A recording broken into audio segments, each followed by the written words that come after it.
Hi, I'm Hazel. It's almost Saturday today, which makes it time for us to sit down and catch up on the WoW news of the week, what I've been up to, answer some of your questions. I vanquished the Void, which is a good start. I feel like we're already well ahead of last week. For news this week, there was a sneaky piece of news in that there wasn't like an official blue post or blog update, but it is news nonetheless, and that is that select add-ons are going to be allowed at the WoW Arena tournament at LAN. So like at BlizzCon, at the LAN events that they do leading up to BlizzCon, a certain selection of add-ons are going to be allowed and almost certainly used by everybody.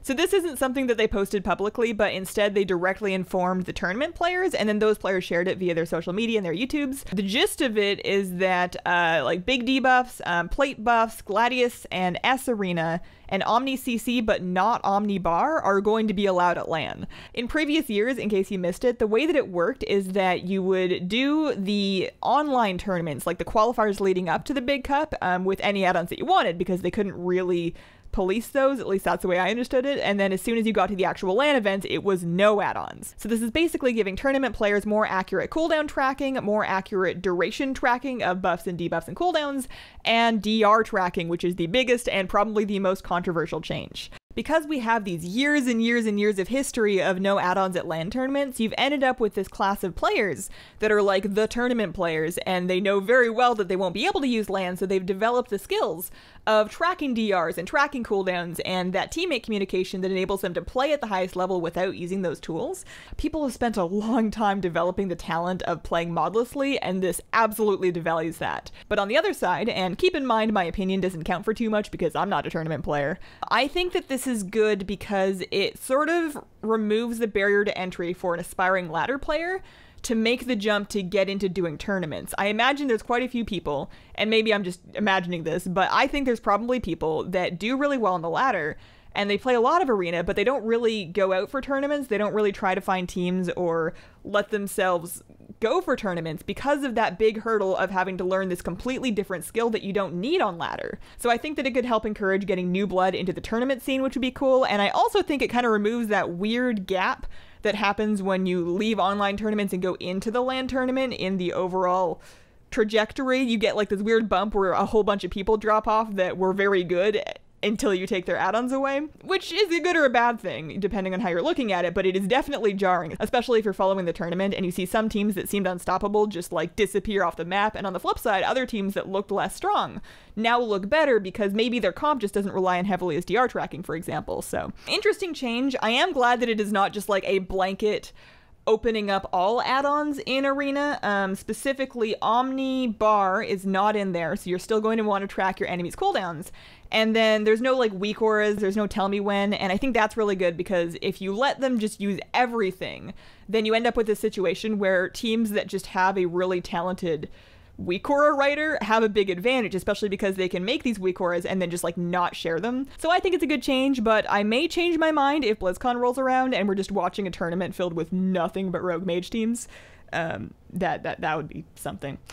And for other WoW news this week, I think that was it. Quiet news week. They kind of dropped it all on us last week with the Q&A, and they're just sort of letting us cook for a bit now. For me, I finished leveling my Nightborn. She is 120, which makes her my third 120.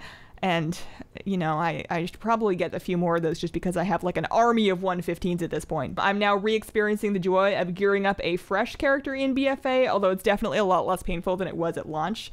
I will say that the time that it took to level 110 to 120, I was really afraid of it, and it wasn't bad at all. With a full set of heirlooms, I made it most of the way through Zuldazar. Like, I finished the Zuldazar questing achievement, and I got like half of the Nazmir questing achievement, and then I was done. And because I'm doing that character to get the 2 sides to every story thing and to unlock Zandalari, that means I have a lot more questing left to do, but that's okay. I'm glad it went pretty fast because those heirloom upgrades were expensive. What else? I did a bonus mount run stream yesterday. I've been talking about doing those for a long time, and I finally actually pressed the button and did one. So my plan for those is the VODs are available, but I'm not like pushing them to the upload feed because I want to be able to do as many as I want without feeling like I'm just like spamming the channel. I'd prefer if somebody visiting the channel didn't just see like 90 live streams and go, well, no videos here. But I will put them in the live stream VOD playlist, and that is on my channel page. You just got to scroll down a little bit. So that's where those are. I'm hoping to do more of them because that raptor just won't drop. And questions for this week. Patchwork Hero asks, how do you deal with having a good start leveling an alt, getting them to a certain zone or level, and then losing all of your motivation to level them further once you've logged out for the day?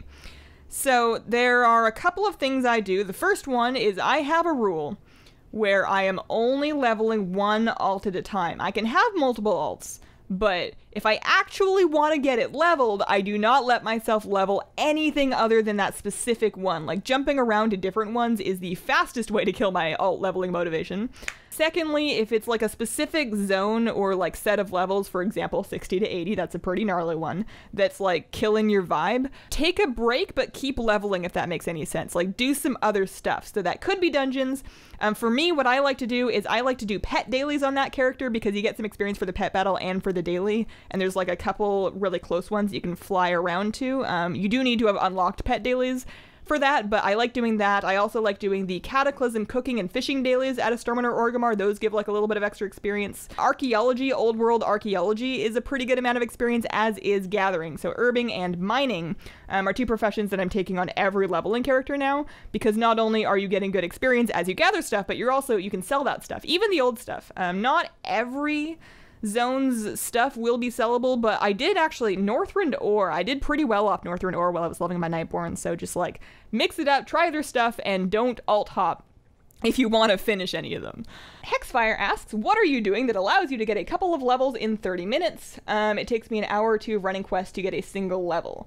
So a couple of those are things that I just mentioned, specifically having urban mining so that while you are out questing, you are also picking up those nodes. On top of that, make sure that you are choosing the questing area that has the lowest possible travel time needed for your quest levels. So if you are leveling between 10 and 60, you want to focus as much of that as you can in the lowest level zones, because back in Cataclysm, when they made those zones, they made them for people that didn't have mounts. So now that you have a mount that you're 20 or 40 or whatever, you can get around them a lot faster. It doesn't save you like all the time, but it is faster. And then for the higher levels, I do have flying unlocked for both Draenor and Legion, which helps a lot when leveling through those. For Draenor, I was flying around and collecting treasures. I didn't even get to do the XP pot thing. I was like setting myself up to do it, and then by the time I thought of doing it, I only needed like another level. And then in Legion, Legion invasions are still very good experience, not like the BFA ones. The Legion ones still give you excellent XP. What else do I got for you? Time walking. If there is a time walking up, do as much of that as you can stomach. It is very fast experience. Plus, you are also farming Time Warp badges if there's stuff that you want Time Warp badges for, and you get chances at the mount unless you're like some kind of lucky person that already has it. Even though it's been available for a couple of years, it's very rare. And then last leveling tip, this one more applies if you're the kind of person that levels a lot of alts, is try to always level in the same zones unless you're just losing your mind with boredom. Like, I get that it's boring to play the same zones over and over again, but the more times that you've done the same areas, the more familiar you get with them, and a lot of time spent questing can be spent like looking for the thing that you need to kill, or looking for the way out of the cave, or looking for, you know, the thing to do. So when you have experience with zones, you go a lot faster. So I usually level through the same zones every time I level, and I've done it like 15, 20 times by now. So that helps out quite a bit. And Seraphim asks, I saw you wearing a purple gemstone hair accessory in one of your streams, was wondering where you got it. So that one was a gift from my hair artist, and she got it off of Etsy, and I don't know exactly which Etsy seller that she got it from. If you search like crystal hairpin, you'll be able to find a bunch of them like that. The one that she got me specifically had like a tiny dangly moon on it. It's cute. Abdul asks, what do you think the content for 8.3 will be like? So for 8.3, I am modeling my expectations off of Tanan Jungle, like crossed with Argus, essentially, like the final patches of the last couple of expansions. So I'm assuming that we're going to get a big new zone with a big new raid with a metric ton of collectibles in it. I am hoping that we are going to be able to fly in this big new zone, a la Tanan Jungle, and not like Argus, but we'll see. And it's probably going to be old... Hello, you're back.